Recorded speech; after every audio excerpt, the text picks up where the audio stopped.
इन्होंने दिया है एक्स एंड वाई की कुछ वैल्यूज़ दी हैं और कुछ नहीं दी हैं। जो नहीं दी हैं वही हमें फाइंड आउट करना है। ये भी डायरेक्ट प्रोपोर्शन से ही रिलेटेड क्वेश्चन है, तो चलो इसको करते हैं। देखो फर्स्ट ऑफ ऑल आप क्वेश्चन पे फोकस करो, इन्होंने क्या दिया है।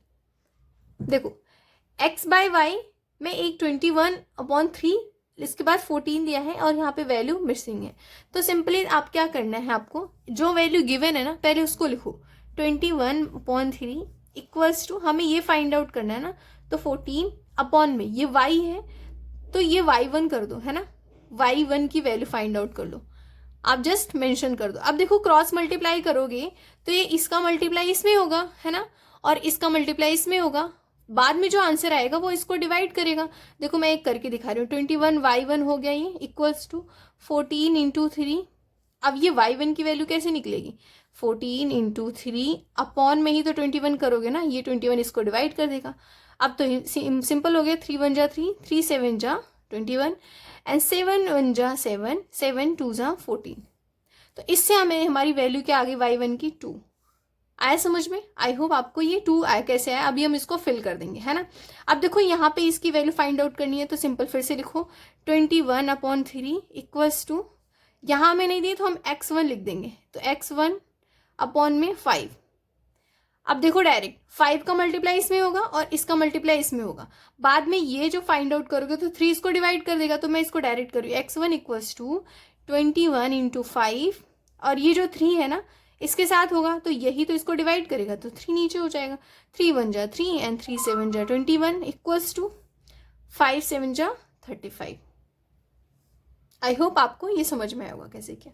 अब देखो यहाँ पे क्या करना है, इसके बाद हमें ये फाइंड आउट करना है ना, ये दिया है तो फिर से लिखो 21/3 इक्वल्स टू 49। अब ये y2 लिख दो यहाँ पे, सो दैट हमें कंफर्म मतलब क्लियर रहे कि हमने क्या क्या फाइंड आउट किया है। y2, अब इसमें भी वही हो जाएगा, y2 इसमें मल्टीप्लाई होगा, ये बाद में इन दोनों को डिवाइड कर देगा, तो y2 equals to 49 into 3 upon में 21, है ना। ये इसका मल्टीप्लाई हो गया और ये जो है इसको डिवाइड कर देगा। अब देखो 3 1 जा 3, 3 7 जा 21, 7 1 जा 7 होता है, 7 7 जा 49 होता है। आंसर क्या आ जाए हमारा 7 आ गया। तो हमने देखो कितने आसानी से कर लिया इसको।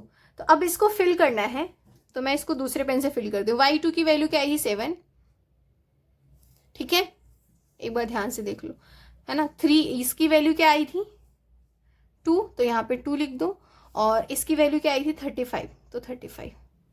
तो देखा हमने कितने आसानी से इसको फिल कर लिया, राइट। इसी तरीके से दूसरा वाला करते हैं। पहले मैं क्वेश्चन लिख लेती हूँ, अदरवाइज टाइम वेस्ट होता है। सो इस तरीके से मैंने दूसरा क्वेश्चन लिख दिया है। अब देखो यहाँ पे सिर्फ इसकी दोनों वैल्यू गिवन है, तो बस इसी से करेंगे। देखो यहाँ पे 3/12 इक्वल्स टू, हम पहले ये फाइंड आउट कर लेते हैं, चाहे ये कर लो चाहे ये कर लो, हमें सारे आंसर वैसे ही आएंगे, तो पहले यही कर लो। चलो 12 अपॉन हमें क्या फाइंड आउट करना है y1, तो y1 कर दिया। अब क्या हो जाएगा, यहाँ पे इसका मल्टीप्लाई यहाँ पे होगा और यही जो है इन दोनों को डिवाइड कर देगा, है ना। तो अब देखो यहाँ पे 12 इंटू 12 अपॉन में ये 3 इसको डिवाइड करेगा, तो 3 4 जा 12 एंड 12 4 जा क्या होता है बताओ 48। आ गया ना हमारा पहली वैल्यू, तो इसकी क्या है 48, लिखते जाओ।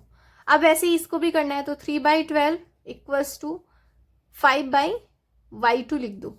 अब क्या हो जाएगा, ये y2 निकालने के लिए आपको ये दोनों मल्टीप्लाई हो जाएगा, ये इसको डिवाइड कर देगा, तो 12 इंटू 5 अपॉन में 3, 3 4 जा 12 होता है, तो आंसर क्या आ जाएगा 20 आ जाएगा, 5 4 जा, तो यहाँ लिख दो 20।